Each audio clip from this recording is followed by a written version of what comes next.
오늘 본문 말씀에 예수님께서 공생의 마지막 장소인 예루살렘에 오르십니다. 왕으로 입성하세요. 바로 이 일을 위해서 타고 가실 나귀 새끼를 준비하십니다. 1절부터 3절까지 말씀을 같이 읽겠습니다. 시작. 그들이 예루살렘에 가까이 와서 감람산 벳바게와 베다니에 이르렀을 때에 예수께서 제자 중 둘을 보내시며 이르시되 맞은편 마을로 가라. 그리로 들어가면 곧 아직 아무도 타보지 않은 나귀 새끼가 메어 있는 것을 보리니 풀어 끌고 오라. 만일 누가 너희에게 왜 이렇게 하느냐 묻거든 주가 쓰시겠다 하라. 그리하면 즉시 이리로 보내리라 하시니. 예루살렘은 유다 나라의 수도이죠. 그곳에는 왕궁도 있고 또 성전이 있습니다. 예수님 사역의 모든 초점과 방향이 바로 여기에 맞춰져 있어요. 그곳에 올라가서 고난당하시고 또 죽으시기 위함입니다. 유월절 양이 되셔서 죄인 우리를 위한 속죄 제물이 되시기 위함이죠. 예루살렘 가시는 길에 벳바게와 베다니 동네를 지나십니다. 서쪽을 향하여서 베다니 그리고 벳바게 그리고 예루살렘으로 이어집니다. 감람산을 넘어가는 길이에요. 감람산 시작할 즈음에 베다니 동네가 있고 또 그 산 중턱에 벳바게가 있고 그 산을 넘어가면은 서쪽에 예루살렘이 이어집니다. 예수님께서 이 베다니 마을에 이르셨을 때에 제자 둘을 앞서서 벳바게 동네로 보내십니다. 그리고 이해하기 어려운 말씀 하나를 지시하세요. 곧 거기 가면은 메어 있는 한 나귀 새끼를 보게 될 텐데 그것을 풀어서 끌고 오라라는 말씀입니다. 묶여 있는 나귀 새끼예요. 주인이 있는 나귀 새끼인 겁니다. 남의 것이에요. 그런데 그 놈을 풀어서 끌고 오라 말씀하세요. 혹 누가 당신 뭐 하는 겁니까? 라고 말하면 주께서 쓰시겠습니다 라고 말하라 하십니다. 보내신 대로 과연 그 마을에 가면은 정말로 매여 있는 나귀 새끼를 볼 수 있는 건지, 또 주인이 있는 남의 나귀 새끼를 풀어가지고 가져오는 것이 이것이 맞는 것인지, 주께서 쓰시겠다 하면은 주인이 순순히 내어 줄 것인지 예수님이 지시하신 말씀이 하나도 이해가 되지 않았었어요. 하나도 말씀이 이해되지 않았지만은 제자들이 순종합니다. 어떻게 되었을까요?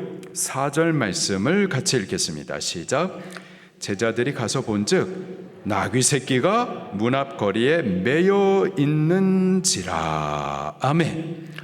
말씀이 이해가 되지 않았지만은 순종했어요.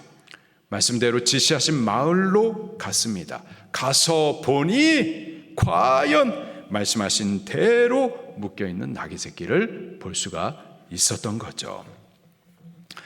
우리는 종종 말씀이 이게 맞나? 과연 이 말씀대로 될까?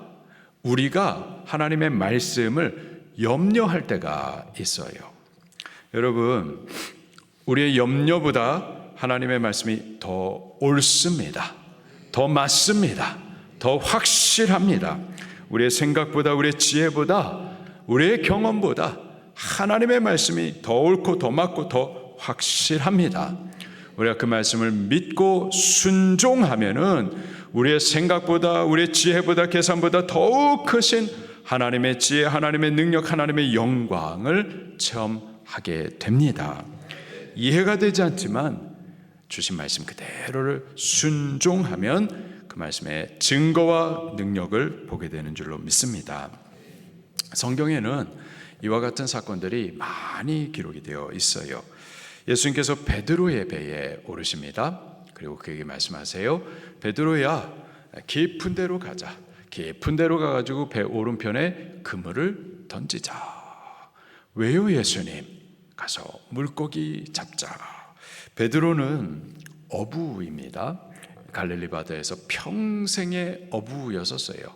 물고기 잡는 데에는 전문가입니다. 언제 어디서 어떻게 물고기를 잡아야 될지를 잘 알아요.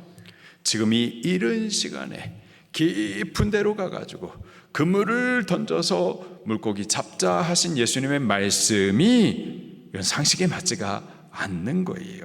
내 생각과 다르고 또 내 경험으로 볼 때에는 틀린 거예요. 내가 더 옳은 것 같고 내 생각이 더 맞는 것 같아요. 그러나 베드로는 이렇게 고백을 합니다. 내가 밤이 맞도록 수고하였어도 잡은 것이 없지만은 말씀에 의지하여, 무엇에 의지하여? 말씀에 의지하여 그물을 내리리다. 베드로는 예수님의 말씀이 이해가 되지 않았었어요. 틀린 것 같았었습니다. 그러나 자기의 지혜보다, 자기의 경험보다, 자기의 상식보다 예수님의 말씀을 의지하여 순종했습니다. 어떻게 되었을까요? 잡은 것이 심히 많아 그물이 찢어질 정도였었습니다. 2배 가득히 물고기를 잡았었어요. 말씀을 순종했더니 능력과 영광과 기적을 체험했습니다. 내 생각보다 또 내 경험보다 더 크신 하나님의 지혜와 능력과 영광을 체험해 볼 수가 있었던 거죠. 나만 장군도 엘리사가 요단강에서 7번 목욕하라 할 때에 그 말씀이 이해가 되지 않았었습니다. 이게 지금 맞는 말씀인가? 이 말씀이 과연 맞는가? 요단강에서 목욕한다고 이 나병이 깨끗해질까? 그 말씀에 대해서 염려했었죠. 그러나 자기를 부인합니다. 자기의 생각, 염려를 내려놓고 이해가 되지 않지만 그 말씀을 순종해요. 어떻게 되나요? 나병이 깨끗하게 치료되었습니다. 하나님의 말씀에 능력, 영광, 기적을 체험했었어요. 이스라엘 백성이 40년 광야 생활을 마치고 마침내 약속하신 가나안 땅에 도착하게 됩니다. 그러나 그 땅에 가보니까 이미 이방 사람들이 집 짓고 살면서 주인 노릇하고 있었던 거예요. 분명히 주께서 그 땅을 주시겠다 약속하셨지만은 그냥 얻을 수 있는 땅이 아니었었던 겁니다. 반드시 싸워서 이겨야 그 약속하신 땅을 얻을 수가 있었던 거죠. 그 첫 번째 성이 여리고였었습니다. 여리고는 철옹성이었었어요. 무너지지 않는 견고한 성이었었습니다. 어떻게 싸워야 될지, 어떻게 이겨야 될지 방법을 알 수가 없었어요. 바로 그때 여호와의 천사가 여호수아를 찾아 만나 주십니다. 그리고 그 성을 무너뜨릴 방법을 가르쳐 주세요. 방법이 무엇이었을까요? 칼 만들어 가지고 훈련시키는 것 아니었었습니다. 활을 만들어 가지고 성을 싸워 정복하여 이기는 것, 그 성을 뺏는 것 아니었었어요. 여호와의 천사가 지시한 방법은 여리고 성을 매일 한 바퀴씩 돌고 또 7일째는 7바퀴를 돌라 하신 말씀이었었습니다. 이해가 되지 않는 거예요. 여리고성을 매일 한 바퀴씩 돈다. 지금 싸워가지고 이겨야 되는데 싸우는 것 없이 성을 돌라? 이게 지금 여호와 하나님의 말씀이 맞는가? 무슨 말씀이 이런가? 우리가 성을 돈다고 그래가지고 여리고가 무너지겠는가? 말씀에 대해서 염려가 있었던 거예요. 그러나 여호수아는 자기의 생각을 내려놓습니다. 아무 말 하지 않고 제시하신 말씀 그대로를 순종합니다. 어떻게 되었나요? 여리고성 무너졌습니다. 하나님의 말씀의 증거, 능력과 기적을 체험했습니다. 가나 혼인잔치 때 물이 변해서 포도주 된 사건도 마찬가지였어요. 지금 포도주가 떨어졌습니다. 포도주가 필요해요. 근데 예수님께서는 돌 항아리에 물을 담그라 말씀하시는데 이 말씀이 이해가 되지 않는 거예요. 그러나 이해가 되지 않았지만 말씀 그대로를 순종했습니다. 어떻게 되나요? 물이 변해서 포도주 되었습니다. 하나님의 말씀의 능력과 또 기적과 또 영광을 체험할 수가 있었던 거죠. 하나님의 말씀은요, 이해하는 것이 아니고 믿어야 하는 겁니다. 우리가 염려해야 될 수 있는 것이 아니라 순종해야만 하는 거예요. 우리가 말씀을 믿고 순종하면 그 말씀의 능력을, 증거를 체험합니다. 하나님의 살아계신과 기적과 또 영광을 보게 될 줄로 믿습니다. 우리는 말씀을 순종하는 자가 되십시다. 이해가 되지 않아도 순종하는 거예요. 이 말씀이 내게 유익이 되지 아니하고 심지어 나에게 손해가 된다 하더라도 순종하는 겁니다. 이 말씀을 순종할까 말까 주저하는 것이 아니라 즉시 순종하는 거예요. 그것이 순종이고 믿음입니다. 예수님도 말씀 그대로를 순종하셨어요. 그 예루살렘에 입성하실 때 뭘 타고 들어가셨죠? 나귀 새끼를 타고 입성하셨습니다. 스가랴 선지자의 예언된 말씀이 있었기 때문에 그래요. 왕으로 입성하신다라고 하면은요, 흰 말을 타고 또 호사로운 군대의 호의를 받으면서 입성하는 것이 맞습니다. 그것이 폼도 나고 그것이 정례예요. 나귀 새끼를 타고 오신다? 이 맞지 않는 일인 거죠. 초라합니다. 폼도 나지 아니하고 우스꽝스러운 일인 거예요. 이해가 되지 않았던 겁니다. 그러나 이것이 하나님의 예언된 말씀이었었기 때문에 예수님은 그 말씀을 순종하사 나귀 새끼를 타셨던 겁니다. 그 예루살렘에 오신 것은 고난당하시고 또 십자가에서 죽으시기 위함이에요. 예수님이라 하더라도 이 일이 심히 고민이 되었고 이 잔을 내게서 옮겨달라고 하나님께 기도도 했었습니다. 어려운 일입니다. 그러나 결국 예루살렘에 오르시죠. 거기서 악인들의 손에 넘겨주시고 또 채찍 맞으시고 수치와 곤욕 치르시고 그리고 결국 십자가에서 달려 죽으십니다. 왜요? 이사야에 예언된 말씀 때문에 그렇습니다. 고난당하는 종에 대한 말씀을 순종하셨었던 겁니다. 예수님께서 그렇게 말씀대로 순종하사 낮아지시고 또 고난당하시고 죽기까지 하셨기 때문에 하나님은 그 예수님을 지극히 높이사 부활의 영광에 이르게 하시고 또 하나님 보좌 우편에 앉혀주셨고 또 모든 무릎을 그 앞에 꿇게 하시고 모든 입술로 예수님을 주라 시인하도록 하셨습니다. 말씀이 우리의 생각과 우리의 상식과 경험에 맞지 않는다 하더라도 우리는 믿읍시다. 순종하십시다. 그래서 말씀의 증거를 체험하고 말씀의 능력, 기적, 영광을 볼 수 있는 우리들이 꼭 될 수 있기를 예수님 이름으로 축원합니다. 5절과 6절 말씀을 계속 읽겠습니다. 시작. 거기 서 있는 사람 중 어떤 이들이 이르되 나귀 새끼를 풀어 무엇하려느냐 하매 제자들이 예수께서 이르신 대로 말하되 이에 허락하는지라. 제자들이 나귀 새끼가 메어 있는 것을 본 이후에 그것을 풀어서 끌어오고자 합니다. 그때 사람들이 지금 나귀 새끼를 풀어서 뭐 하는 겁니까? 물었어요. 제자들이 대답합니다. 주께서 쓰시겠다 하십니다. 그러자 주인이 나귀 새끼를 곧바로 내어줍니다. 성경은 이 나귀의 주인이 누군지를 기록하고 있지 않아요. 우리가 그를 알 수가 없습니다. 그러나 몇 가지는 추측을 할 수가 있죠.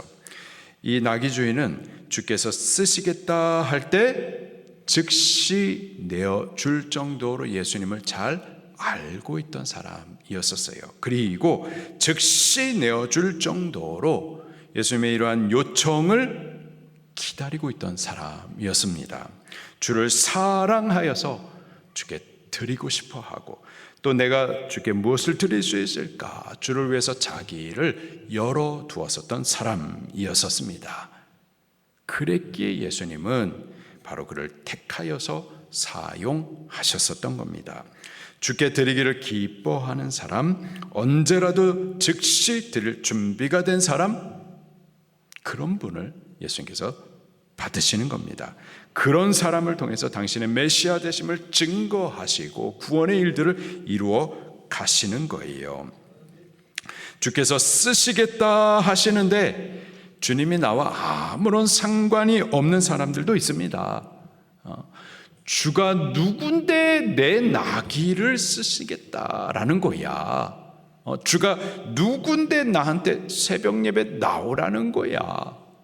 주가 누군데 내 돈을 헌금하라고 하고 나로 헌신하라 하는 거야. 주님이 나와 아무런 상관이 없는 사람들이 있어요. 예수님이 나의 주님이 아닌 사람들이 있습니다. 예수님도 그를 택하지 않으십니다. 그들에게 어떤 것을 요구하지 않으세요. 받지 않으세요. 쓰시지 않는 겁니다. 또 주께서 쓰시겠다 하시는데 아까워서 즉시 드리지 못하는 분들도 계십니다. 드릴까 말까 주저하시는 분들이, 갈등하시는 분들이 있어요. 이런 분들도 예수님 부르지 않으십니다. 받지 않으세요. 쓰시지 않으시는 겁니다.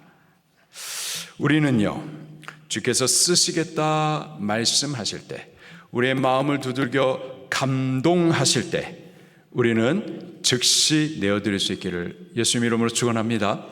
기쁨으로 자원하여 올려드리십시다. 이번 고난주간 동안에 우리 특별 새벽 예배 올려드리십시다. 새벽을 깨워서 예배와 기도로 경건히 하루를 시작하십시다. 또 묵상집을 따라서 경건히 예수님 가셨던 그 고난의 길들을 우리 뒤따르고 예수님께 집중하십시다. 또 감동 주시는 대로 금식도 올려드리십시다. 또 부활절 감사헌금도 믿음으로 바르게 준비하여서 올려드리십시다. 주저하지 말고 즉각적으로 순종하여 올리십시다. 우리에게 나귀가 있는 것, 내가 얼마나 많이 가진 것, 그 자체로 큰 의미 없습니다. 주께서 쓰실 때 의미가 있는 거예요. 사울이 이스라엘 왕이어서 썼지만은 내가 왕이다 하는 거 아무 소용이 없어요. 왕의 자리를 붙들고 있지만 그게 무슨 의미가 있겠습니까? 이미 하나님께서 그를 버리셨고 하나님 그를 쓰시지 않는데 의미가 없는 거예요. 우리에게 있는 건강, 지식, 말 잘하는 것, 돈, 지위, 명예, 기술, 그것이 무엇이든지 주께서 쓰시지 않으면 의미가 없는 거예요. 주께서 쓰실 때 그때 비로소 의미가 있는 겁니다. 쓰임받지 못하면 아무런 의미가 없는 거예요. 우리가 좋은 대학 나오고 또 자격증 많이 준비하고 스펙 많이 쌓고 그런데 취업이 안 되면 그 아무런 의미가 없는 겁니다. 불러주시지 않으면, 쓰임받지 못하면 의미가 없는 거예요. 내가 가진 것이 무엇이든지 그것이 보리떡 같고 또 물고기 2마리 같이 보잘것없을지라도 주를 위해서 드릴 때 주께서 축사하십니다. 기적과 능력을 나타내십니다. 바로 그럴 때 비로소 의미가 있는 겁니다. 사실 우리가 가지고 있는 모든 소유 그거 내 것 아니에요. 주님의 것입니다. 우리는 주의 쓰실 일을 위해서 주님의 것을 맡아 관리하는 청지기인 것뿐이에요. 언제라도 주께서 쓰시고자 하면은 내놓아야만 하는 겁니다. 착각해서는 안 돼요. 내 인생, 내 생명, 내 건강, 내 시간, 내 돈, 내 소유 등 내 거라고 하는 것들 중에서 하나도 내 것은 없습니다. 다 주님의 거예요. 주를 위해서 쓰라고 주께서 당신의 것을 맡겨주신 겁니다. 우리에게 있는 생명, 주를 위해서 살아야 하는 겁니다. 주를 위해서 살다가 죽어야만 하는 거예요. 주를 위해서 살라고 예수님께서 십자가에서 당신의 생명을 내어주시고 그 생명을 우리에게 주신 겁니다. 우리에게 있는 건강, 주를 위하라고 주신 건강인 겁니다. 내 돈 아니에요. 주의 것입니다. 복음 사업을 위해서 쓰라고 맡기신 거예요. 내게 있는 아름다운 목소리, 그거 주를 찬송하라고 주신 음성입니다. 우리 유충현 목사님의 친구 목사님이 계시는데요. 기도 크고 2m 가까이 된다고 그러고 기도 크고 또 그냥 우락부락 근육이 큽니다. 유단자예요. 특별히 쌍절봉을 잘합니다. 쌍절봉 아세요? 쌍절봉을 막 잘해요. 쌍절봉을 막 하면서 말이에요. 수고하고 무거운 짐진 자들아 다 내게로 오라. 내가 너희를 쉬게 하리라. 또 쌍절봉을 막 돌리면서 주 예수를 믿으라. 그리하면 너와 내 집이 구원을 받으리라. 그렇게 쌍절봉을 돌리면서 그 쌍절봉 돌리는 기술로 복음을 증거합니다. 우리에게 있는 무엇이든지 주께 드리셔야만 하는 거예요. 주께서 쓰시도록 복음을 위하여서 드려야만 하는 겁니다. 주께서 쓰시겠다 하시는데 주저하거나 갈등하거나 또는 아까워하는 거 왜 그럴까요? 내 거라고 착각하기 때문에 그렇습니다. 내 거 아니에요. 누구 거라고요? 주님의 것입니다. 주님의 것이기 때문에 주께서 쓰시겠다 말씀하시면 즉각적으로 드리셔야 돼요. 주여 내가 여기 있나이다. 나를 보내소서. 나를 받으소서. 나를 사용하소서. 나를 드리셔야 돼요. 즉각적으로 드리셔야만 합니다. 하나님은 그런 자를 택하여 사용하시는 거예요. 그들을 받으시고 축사하시는 겁니다. 그리고 당신의 것을 더욱 맡겨주시는 겁니다. 여러분, 하나님께서 축사하여 맡기시는 것들을 받아서 사십시오. 내 것으로 살려고 하지 마십시오. 내 것은 한계가 있어요. 내 것은 실패도 있고 또 도둑질도 당하고 속아서 빼앗기기도 하고 불확실해요. 그러나 내 것을 내가 가진 것 오병이어와 같이 보잘것없지만 주께 올려드릴 때 주께서 축사하십니다. 기적을 베풀어서 넘치게 하십니다. 주께서 축사하여 주시는 것은 풍성해요. 확실하고 복됩니다. 우리 주께 드리십시다. 그리고 주께서 축사하시는 것을 받아서 사십시다. 그것으로 풍성히 살고 넉넉하게 나누어 주고 그리고 힘있게 주일 할 수 있기를 예수 이름으로 축원합니다. 7절부터 10절까지의 말씀을 또 같이 읽겠습니다. 시작.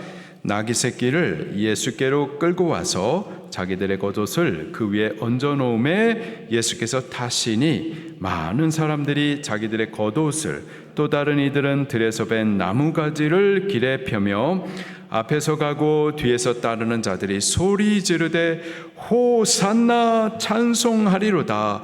주의 이름으로 오시는 이여 찬송하리로다. 오는 우리 조상 다윗의 나라여 가장 높은 곳에서 호산나 하더라. 제자들이 나귀 새끼 등 위에다가 자기의 겉옷을 벗어 깔아드렸었습니다. 이는 예수님을 높이는 그 존중의 행위이고 또 이 나귀를 타실 예수님을 좀 편안하게 해드리고자 하는 그런 섬김의 중심이었었던 거죠. 여러분, 신앙생활 편안하게 하려고 해서는 안 됩니다. 예수님을 편안하게 모시고자 하는 신앙생활 하셔야만 하는 겁니다. 그리스도의 종은 마땅히 그리스도를 섬기는 자로서 그분을 위하셔야 돼요. 어떻게 하면은 주를 위할 수 있을까? 어떻게 하면은 주님께서 기뻐하실까? 어떻게 하면 주의 마음이 좀 시원하실까? 그분을 편안하도록 모셔야 합니다. 제자들이 그랬어요. 그분을 편안하게 모시기 위해서 자기의 겉옷을 벗어서 이 나귀 등 위에 깔아 드렸었습니다. 자, 그랬더니 놀라운 일들이 벌어집니다. 많은 사람들이 제자들을 따라 자기들의 겉옷을 벗어 예수님 오시는 그 길에 깔아드려요. 또 다른 이들은 종려가지를 베어가지고 그 오시는 길에 깔아드립니다. 그리고 앞에서 뒤에서 소리 높여서 호산나 외치면서 예수님 오시는 왕으로 오시는 그 예수님을 찬송합니다. 이 겉옷을 길에 깔아드리는 것, 또 종려나무 가지를 깔아드리는 것은 왕으로 영접하는 행위인 겁니다. 그리고 지금 무리들이 예수님 앞에 겉옷을 깔아드리고 또 종려나무 가지를 흔들다가 깔아드린 거, 예수님을 왕으로 영접하는 행위인 거예요. 지금 예수님을 다윗의 후손으로 오실 메시아 왕으로 영접하며 또 그분을 높여 찬송했었던 겁니다. 근데 이 시작이 바로 제자들이었었던 거예요. 그들이 겉옷을 벗어 예수님을 높였을 때, 예수님을 좀 편안하게 해드리고자 섬겼었을 때 주변에 있는 사람들에게 그 거룩하고 또 선한 영향이 끼쳐졌었던 거죠. 그들로 주님을 왕으로 영접하며 높여 찬송할 수 있도록 이끌어 주었었던 겁니다. 자, 방주교를 보니까요, 하나님을 경외하는 부모님 밑에 자녀들이 하나님을 경외해요. 또 교회를 사랑하고 또 목사를 사랑하는 부모님 밑에 자녀들이 또 그렇습니다. 보고 배우는 거죠. 선하고 거룩한 영향을 본받아 그대로 이어가는 겁니다. 우리가 그렇게 되기를 예수님 이름으로 축원합니다. 거룩하고 선한 영향을 끼쳐주고 또 그것을 따라 배우는 우리들 서로가 되기를 예수님 이름으로 축원합니다. 오늘 종려주일을 시작으로 해서 이번 한 주간 동안, 고난주간 동안에 무슨 말씀을 하시든지 그 말씀이 이해가 되지 않더라도 우리 순종하십시다. 그리고 주께서 쓰시겠다 말씀하실 때, 우리의 마음을 두들겨 감동하실 때 우리 즉시 우리를 드리십시다. 그리고 주님을 편안하도록 좀 바르게 높여 모시십시다. 그런 한 주간을 경건하게 살아가기를 예수님 이름으로 축원합니다. 말씀 붙들고 통성으로 기도하시겠습니다.